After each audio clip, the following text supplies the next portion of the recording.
এই ব্যাপারটা আসলে কঠিন।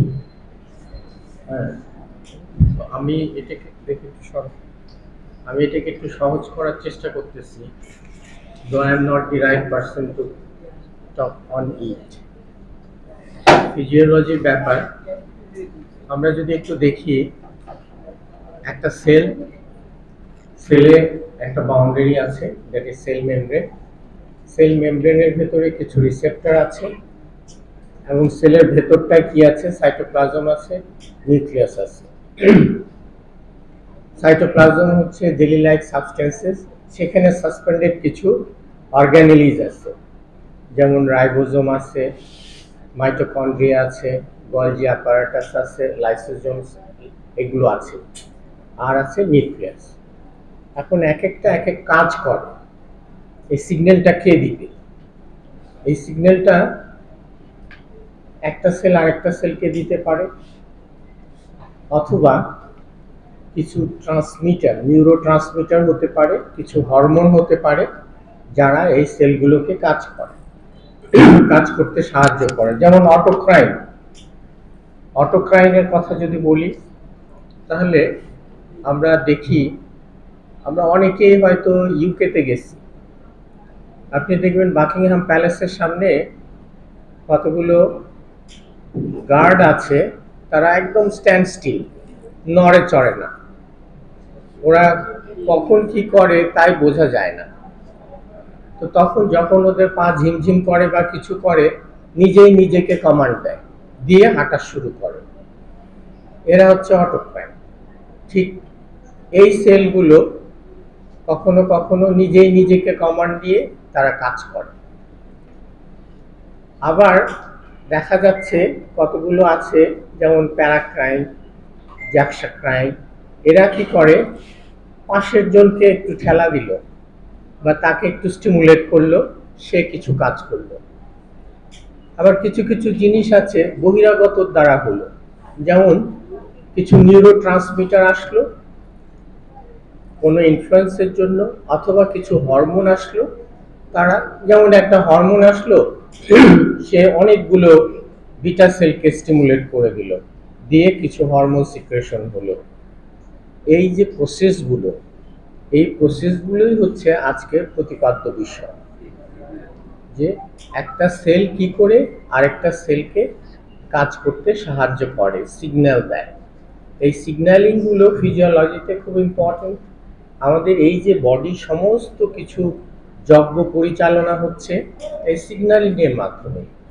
তাহলে আমরা যদি এই অংশটুকু কিছুটা হলেও অনুধাবন করে থাকি, যে একটা সেল তার কাজ করার জন্য একটা স্টিমুলেশন দরকার, একটা সিগন্যাল দরকার, এই সিগন্যালগুলোর ক্যাসকেড অনুযায়ী চলতে থাকবে। আজকের ব্যাপারটা হচ্ছে তাই। এটা অ্যাপারেন্টলি মনে হচ্ছে খুব কমপ্লেক্স, কিন্তু আমরা যদি আরেকটু ভালো করে দেখি তাহলে এগুলো অতটা কমপ্লেক্স না। যেটা বলা হলো যে নিজে নিজে হতে পারে, পাশাপাশি সেলকে স্টিমুলেট করে হতে পারে, অথবা কোনো নিউরো ট্রান্সমিটার অথবা হরমোনের ইনফ্লুয়েন্সে এগুলো কাজ করতে পারে। এই পুরো ব্যাপারটাই সিলভি অনেক সুন্দর করে বলছে।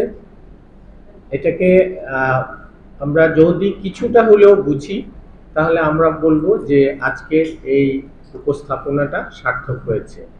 এবং ও বলার চেষ্টা করছে, though it is a little bit complex, যদি আমরা ওইভাবে দেখি, even then if you make it very simple, it is possible like that.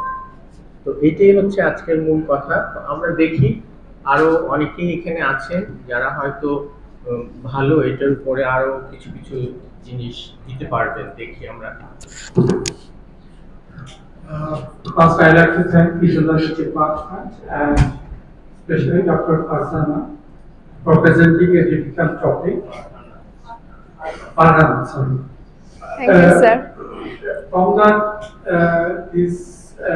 today's discussion, little bit I understand that there is a signal to the cell, and by these signals, various functional purpose of the cell is conducted throughout our body.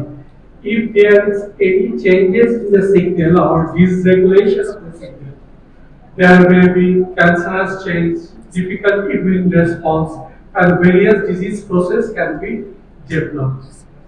It is it the basic thought of this topic? Yes, sir. ওইটাই তো আজকে যেটা বললো এটাই basically Regular normal হলে normal response করছে। এরা Sir, normal physiological condition normally all mechanism perform. But if there is any dysregulation or any mutation or any all disease process will develop. এই ওরা তো ফিজিওলজি নিয়ে ডিল করে, সেই জন্য ফিজিওলজির অংশটুকুন বলছে। এখন এটা যদি কোনো ডিসরেগুলেশন হয় তাহলে আবার প্যাথোলজিতে চলে যাবে। সুতরাং এই এই অংশটুকুন থেকে আমরা যতটুকুন দেখলাম যে তাতে হচ্ছে একটা সেল কি করে আরেকটা সেলকে অথবা দূরবর্তী সেলগুলোকে তাদের কাজের সহায়তার জন্য স্টিমুলেট করতে পারে এবং সেগুলো কিভাবে করতে পারে, মূলত এই সিগন্যালিংটাই ও সিগন্যাল করছে আজকে। স্যার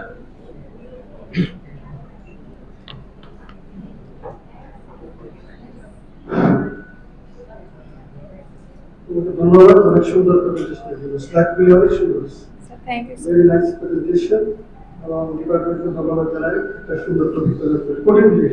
তো আমি যদি সহজভাবে বলি আসলে ভাষা, সেলের ভাষা, সেল থেকে আমরা কথা বলে এই আসলে সিগন্যালিংটা আসলে সেলের আসলে ভাষা। সিগন্যালিং পার্টটা যদি ঠিক না থাকে তো বলি ঠিক থাকবে না। যেমন মেলিকেশনে কি হয়, সেলগুলি পাগল হয়ে যায়, ম্যাডনেস অফ দি সেল, তো আমরা সিগন্যাল বুঝে না। সিগন্যাল টিউমার বিভিন্ন ধরনের হরমোন, এটা কত সিগন্যাল হরমোন আছে পরিমাণ মতো হয় না, বেশি হয় পুরোটাই হয় না। তার মানে কি যে কন্ট্রোলিং যে ভাষাটা ঠিক থাকে। তো অটোইমিউন ডিজিজ তাহলে কি হবে, আমার বডির সেল যেটা আমাকে ভালো সুস্থ রাখার কথা, সে নিজে কি করে, নিজের বিরুদ্ধে কি করে অ্যান্টিবডি তৈরি করে নিজের সেলকে ডিস্ট্রয় করে। Yes, sir. তো আপনার প্রেজেন্টেশন অনেক সুন্দর। তো এটা আসলে Thank you, sir. কঠিন একটা ভূমিকাটা আসলে কঠিন, তবে এই সুন্দর টপিক প্রেজেন্ট করার জন্য আপনাকে ধন্যবাদ জানাচ্ছি। Thank you, sir.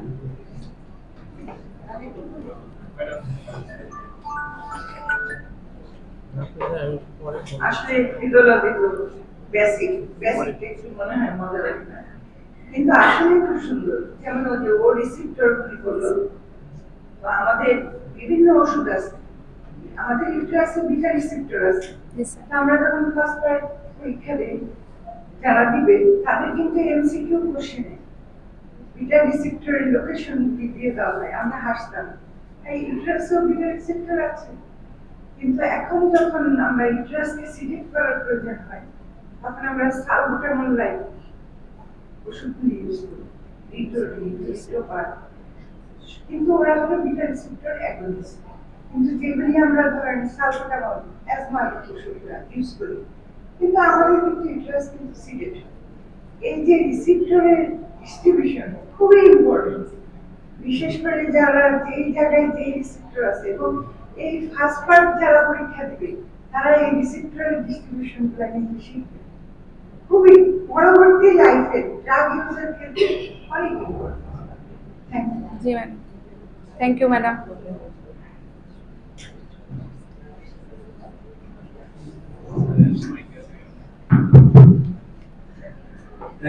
Thank you, speaker, for nice presentation. Yes, sir. Slide গুলো আসলেই সুন্দর। Thank you, Department of Physiology. স্পিকারের কাছে আমার কোশ্চেন হলো যে বেসিক কোশ্চেন, এটা কি self synthesis lecture or from journal? Cited from different types of textbook, not journal. Journal থেকে Textbook of physiology. তো যেটা হয় সেটা হলো যে এরকম প্রেজেন্টেশনে জার্নাল থেকে নিয়ে করাটা ভালো। কারণ কেন ভালো আমি বলি, যে জার্নাল থেকে যখন নেওয়া হয় তখন জার্নাল একটা রিসার্চ প্রোডাক্ট। তো রিসার্চ প্রোডাক্ট থেকে নেওয়া থাকলে জার্নালটা কোথাকার জার্নাল সেগুলো নিয়ে কথা বলা যায়, জার্নালটা কে করছে সেটা নিয়ে কথা বলা যায়, সেটা ইন্টারন্যাশনাল পাবলিকেশন না লোকাল পাবলিকেশন এগুলো নিয়ে কথা বলা যায়। তো সেই ক্ষেত্রে রিসার্চ প্রোডাক্ট হওয়া ভালো। ঠিক আছে, থ্যাংক ইউ Sir, না, thank এটা you, sir, ঠিক for আছে। your nice opinion. তবে একটা জিনিস কি, আজকে যে জিনিসগুলো নিয়ে আলোচনা হয়েছে এটা হচ্ছে স্বতঃসিদ্ধ ব্যাপার। হ্যাঁ, এই স্বতঃসিদ্ধ ব্যাপারগুলো সাধারণত টেক্সট বই বেসিস করেই করা হয়। তো ও সেইটাই করার চেষ্টা করছে, কারণ এগুলোতে খুব একটা চেঞ্জ আসার কথা না। কারণ যদি কোনো নতুন কিছু আসে তখন সেটা ইন্টারেস্টিং হবে beyond doubt.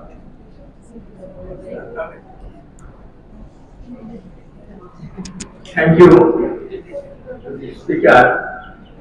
Nicely presented topics, Dr. Sylvie. Thank you, sir. আমি যেটা বলতে চাচ্ছি, তার যে প্রেজেন্টেশন প্রিপারেশন, এটা খুবই সুন্দর করে করছে, খুব কষ্ট করে করছে মনে হয়েছে, এবং তার প্রেজেন্টেশন প্রিপারেশন খুব ভালো হয়েছে। তো এবং যে কন্টেন্ট সে প্রেজেন্ট করছে এটা ঠিক আছে, তবে বলছে যে এটা বই থেকেই সিনথেসিস করা হয়েছে, ঠিক আছে। তার সাথে যদি কিছু অ্যাডভান্স যোগ করা যায় তো আরো ভালো হতো, সেটি আমাদের জন্য। আমরা তো বই পড়ি, সবাই বই পড়ে আসছে, পড়ছি, শুধু বই না, প্রেজেন্টেশন করার পরে কিছু অ্যাডভান্স এই বিষয়ে যে ডেভেলপমেন্ট হয়েছে, সিগন্যাল ট্রানজাকশন, সিগন্যালিং পাথওয়েতে, সেটা আর ভালো হতো। সেটা আমি বলতে চাচ্ছি যে প্রফেসর লোকমান যারা বলছে, কিন্তু আমরা যারা প্রেজেন্ট করবো তারা আমার কিছু নতুন নতুন কিছু দিতে পারি, এটা থেকে চেষ্টা করবো। Thank you. Sir, thank you, sir, for your nice opinion.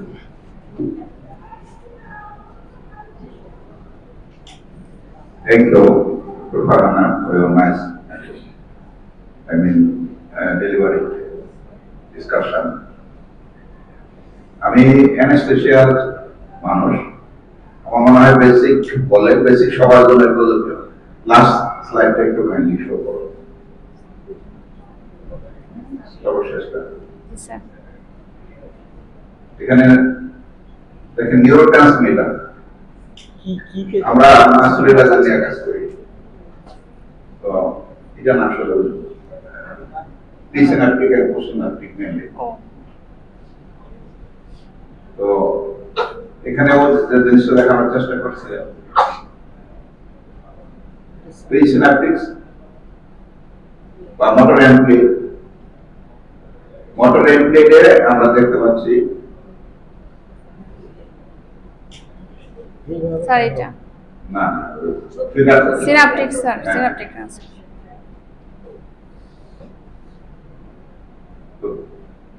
এইভাবে কেন বার করে?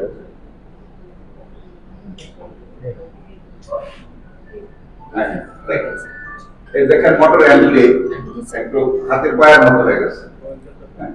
এখানে অ্যাসিডিল বেশি ভেসিকল আছে, এখানে অ্যাসিডিল থাকে, মাঝখানে সিনাপটিক গাটার বা ক্লেফট এবং post synaptic membrane. Normally physiologically অ্যাসিডিল যে কোনো স্টিমুলেশন বা সিগন্যালে অ্যাসিডিল ভেসিকল থেকে লিবারেট হয়ে এই সিনাপটিক গাটার বা ক্লেফট পার হয়ে পোস্ট সিনাপটিক মেমব্রেনের রিসেপ্টরে এটা বাইন্ড হয়, আমরা মাসল স্ট্রেংথ পাই। Yes, sir. Normal physiology disease condition এটা অর্ডার হয়, তখন বলেন বাই সিনড্রোম, সেখানে পোস্টসিনাপটিক ক্লেফটের রিসেপ্টরগুলির সংখ্যা কমে যায়, ফ্লেবি হয়ে যায়। ঠিক একইভাবে আমরা যখন মাসল রিডাকশন করি, ব্যবহার করি, তখন যেগুলো অ্যাসিড লাইক সাবস্টেন্স, যেমন আমরা লং অ্যাক্টিং যেগুলো ব্যবহার করি, সেগুলো এই অ্যাসিডেন্টের সাথে ফাইট করে ওই রিসেপ্টর গুলো অকুপাই করে দেয়, অ্যাসিডেন্ট তার কাজ করতে পারে না, এবং রিসেপ্টরকে ক্লেফটকে বায়াস করে আসে পোস্ট সিনাপটিক মেমব্রেনের গায়ে বসে দেয়, রিসেপ্টরের গায়ে বসে দেয়, তখন মাসলগুলো রিল্যাক্স হয়ে যায় এবং আমরা কাজ করি। অনেক সময় আপনারা সার্জিক্যাল কাজ করতে যায়, বলেন একটু রিল্যাক্স করে দেন, কেমনে রিল্যাক্স হয়, এই মেকানিজমটা হলো এই। আমার মনে হয় যে বেসিক সবার জন্য প্রযোজ্য, এখানে সব ডিসিপ্লিনের কিছু না কিছু শিক্ষা আছে। আমি অনেক ধন্যবাদ জানাবো যে কমপ্লেক্স জিনিসটাকে সহজভাবে প্রেজেন্ট করার জন্য। Thank you very much. Thank you, sir. Cultural দিতেছি আসলে যে বিশ্ব latest latest publication reviewed project করছিলাম না স্যার, লেটেস্ট এডিশন। লেখা হয় এগুলো আসলে তো বিভিন্ন জার্নালে প্রাপ্ত যে নলেজ বা ইনফরমেশন এগুলি কিন্তু আসলে টেক্সট করে অবশ্যই লেটেস্ট ইনফরমেশন বলার তাই না? জি স্যার, লেটেস্ট এডিশন। অনেকগুলি জার্নালের যে প্রাপ্ত যে রস করে টেক্সট করে লেখা হয়েছে এই নোটগুলো রিসেন্ট ইনফরমেশন জি স্যার, থ্যাংক ইউ স্যার। এই পেছনে মাইকটা চাচ্ছি। ও স্যার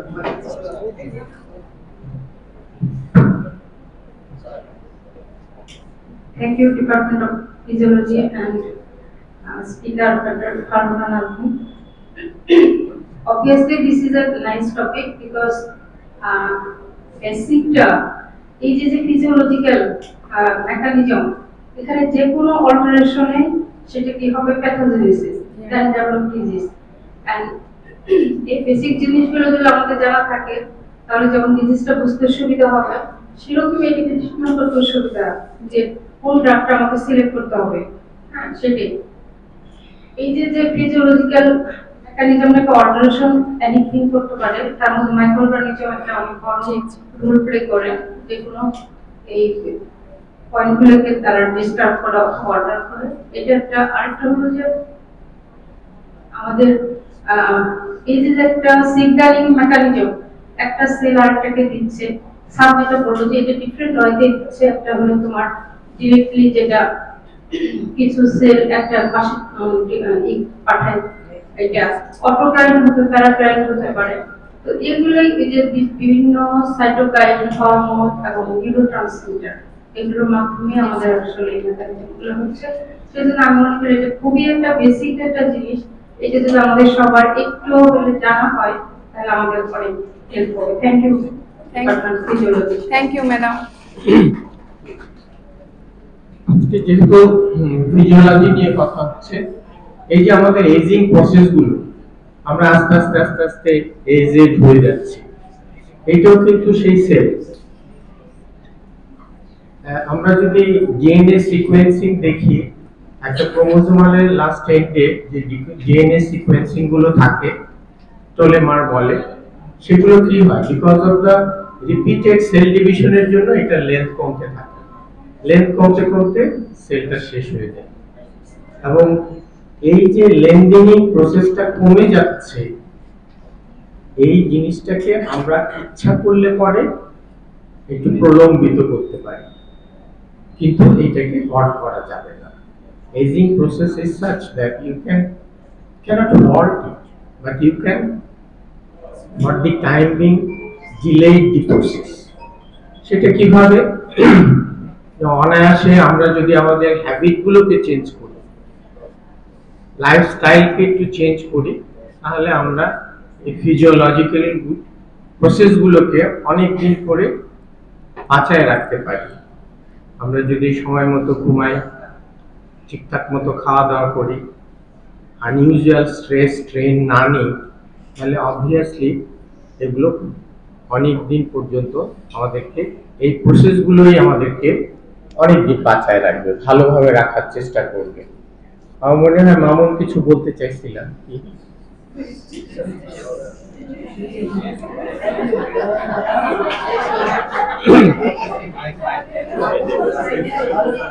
আসে কেন?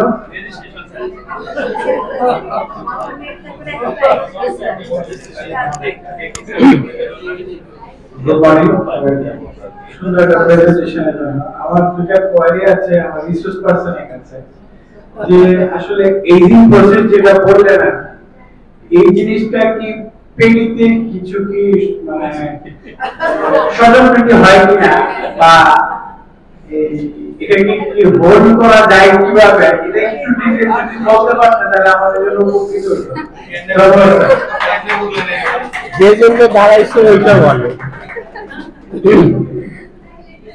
আমি তো বললাম এটা না, এখানে কোনো স্বজনপ্রীতির ব্যাপার নাই, এটা যে কেউ পারে। আমরা আসলে কিছু কিছু জিনিস আছে যে তোমাকে না বলতে হবে, খাবো না, যাবো না, করবো না, এই না বলাটা যদি অভ্যাস করতে পারো, তাহলে পরে তুমি লেস বার্ডেন নিবা, ভালো থাকার চেষ্টা করবা। আরেকটা সবচেয়ে বড় জিনিস যেটা হচ্ছে সেটা হচ্ছে খাবারটাকে কম খেতে হবে।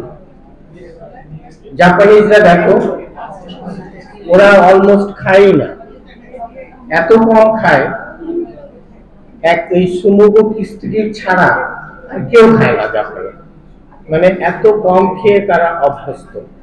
আমরা যদি পাশের দেশ ভুটানের দিকে তাকাই, এরা যতটুকুনি খায় তার চেয়ে বেশি তারা এটাকে খরচ করে ফেলে।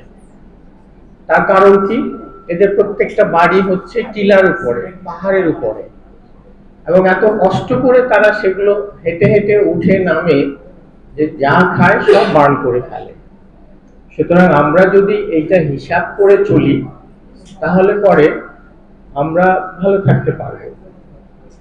আর সবচেয়ে বড় যে জিনিসটা, মানুষ তো আর অ্যাংজাইটি ছাড়া থাকতে পারে না, তবে যে যত এটা অ্যাংজাইটি কম করে সে তত ভালো থাকতে পারে।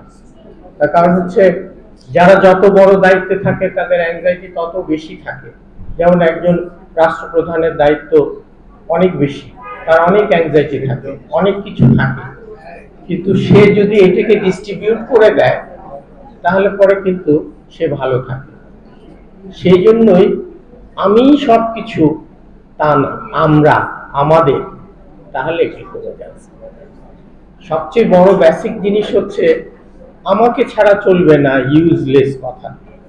আমাকে ছাড়াও খুব ভালোভাবে চলবে, আমরা মিলে করব, আমরা সবাই মিলে করব, এটা আমাদের ব্যাপার। then it will be a little bit different from that of the usual physiology-টা এইটা। Anyway, thank you very much Sylvia, চমৎকার ভাবে কষ্ট করে এটাকে প্রেজেন্ট করার জন্য। আসলে প্রেজেন্টেশনের জন্য অনেক সময় দিতে হয়, অনেক কষ্ট করতে হয়।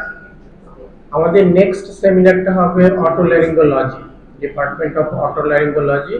তো আমি তাদেরকে বলবো পরবর্তী সেমিনারের জন্য তৈরি হওয়ার জন্য। I think we are running short of time, and now it is the time for the chairperson to say a few words and to conclude the session, please.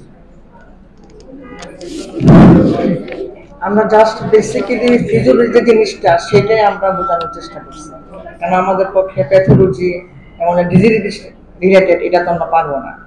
Just ফিজিওলজির জন্য সবাইকে স্মরণ করার জন্য যে স্যার একটা কথা বলে ছেলে ছেলে ঝগড়া, জাস্ট জিনিসটা আমাদের এরকমই আর কি, যে সবাইকে একটু স্মরণ করবে ছেলেগুলো কিভাবে রিসেপ্টরে কাজ করে, কোনটা কোথায় কাজ করে, এটাই শুধু আমাদের আজকের উদ্দেশ্য ছিল আর কি। তো আমরা যখন থিসিস করি তখন আমাদের মনে হয় কি সবাই একটু বোরিং ফিল করে, যে স্যার সব সময় খালি থিসিস থেকে করো, থিসিস থেকে করো। তখন আমরা নিজেরা ডিপার্টমেন্ট বসে একটা চয়েস করলাম যে আমরা কি করতে পারি। তখন আমাদের মাথায় আমরা এটা স্যার চয়েস করছি যে এটা করা যায় কিনা, সবাই মিলা করছি। আমি সবার আগে ধন্যবাদ জানাই আমাদের স্পিকারকে এবং আমার পুরো ডিপার্টমেন্টে। আমার ফিজিও ডিপার্টমেন্ট সবাই অনেক কষ্ট করে আমরা আপনাদের সামনে এইটুকু আমি দিতে পারছি আর কি। যদি আমাদের কোনো ভুল হয়ে থাকে তাহলে আমি অপার্থী। Thank you.